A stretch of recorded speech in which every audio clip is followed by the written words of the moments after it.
Во последниве 7-8 години правам слики претежно во уметничкиот стил наивизам.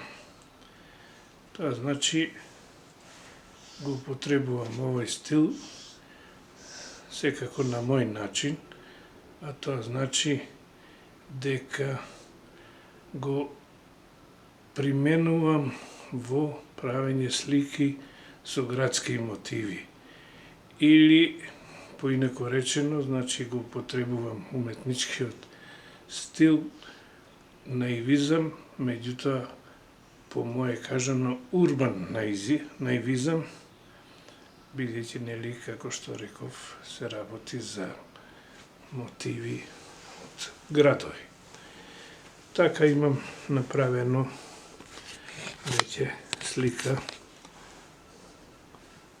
од Ресен, мотив од Ресен, Сарајот во Ресен.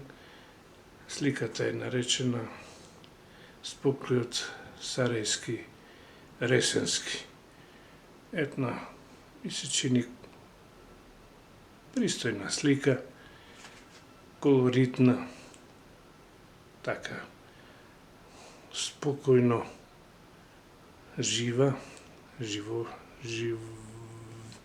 живахна, да речем,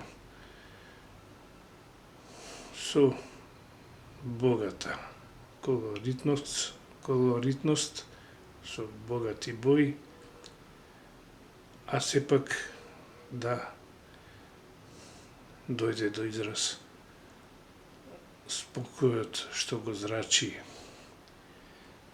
веќе долгогодишниот Сарај, убавата класична градба во Ресен. Сликата е подарена на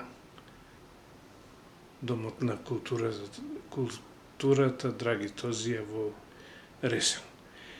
Имам направено и претходно една мала слика со мотив од Битола, која што се вика, која што носи наслов Еден работен ден на браќата Манаки. Имам слика со мотив од некогашната железничка станица во Градско, која што сега не постои, а која што била уништена во Втората светска војна. Се обидов да ја представам незината убавина на еден така мој специфичен начин, па се надевам дека добро изгледа. Таа е подарена на музеот во Велес. Значи и таа, како и сликата Спокојот сарајски ресенски, стана државна собственост. Имам во моментов слики кај мене што се наоѓаат и кои што се однесуваат на Скопје, а тоа значи мотив од Скопје. Едната слика е со мотив од старата некогашна железничка главна централа, железничка станица во Скопје, во нејзиниот целосен изглед, со сета живост што ја имаше, со радоста што ја предизвикуваше кај луѓето при доаѓањето и испраќањето на возовите. И таму прикажав една секојдневна представа, една секојдневна слика на станицата на Скопје,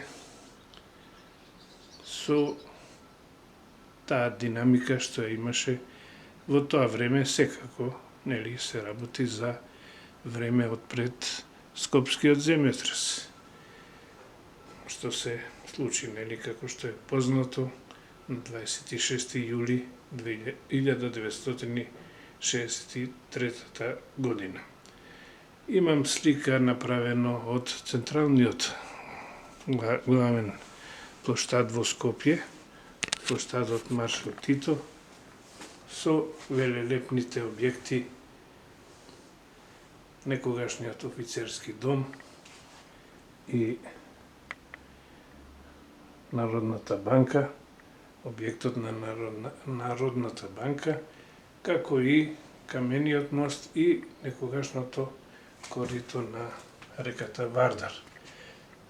А не изостана и многу бројните минувачи, шетачи, луѓе што уживаа во животот, во спокојот што го имаше Скопје во тоа време, секој носејќи своја приказна.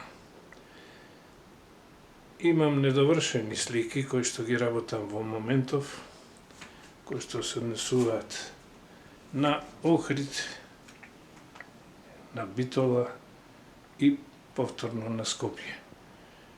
Сликата што ја работам со мотив од Охрид, се надевам дека убаво и на мој начин на мој ликовен начин, со мој ликовен израз, ќе ја прикаже познатата Охридска куќа и убавините на езерото, вклопени во една убава ликовна и, повторно би рекол, урбана наивистичка целост, прикажувајќи ја, нели, убавината на Охрид, езерото и околината. Сликата што е мотивирана од Битола, конкретно се однесува на офицерскиот дом, кој што сега е така една културна установа, културен објект, кој што ја негува културата во Битола. И уште на крај да кажам за малата слика со мотив од Скопје, која што ќе ја прикаже познатата градба, Ристичевата палата на главниот плоштад во Скопје. Се надевам дека и таа ќе биде убава. Овој наивизмот, како што реков, стилот наивизмот го негувам еве подолго време. Започнав уште во 91-92 година, значи 1991-92, со мојата соработка со Музеот на најпримитивна уметност од Јагодина, Србија. Еве го работам и ден денеска, покрај сите други работи и покрај другите стилови што ги правам кога можам во моето сликарско работење.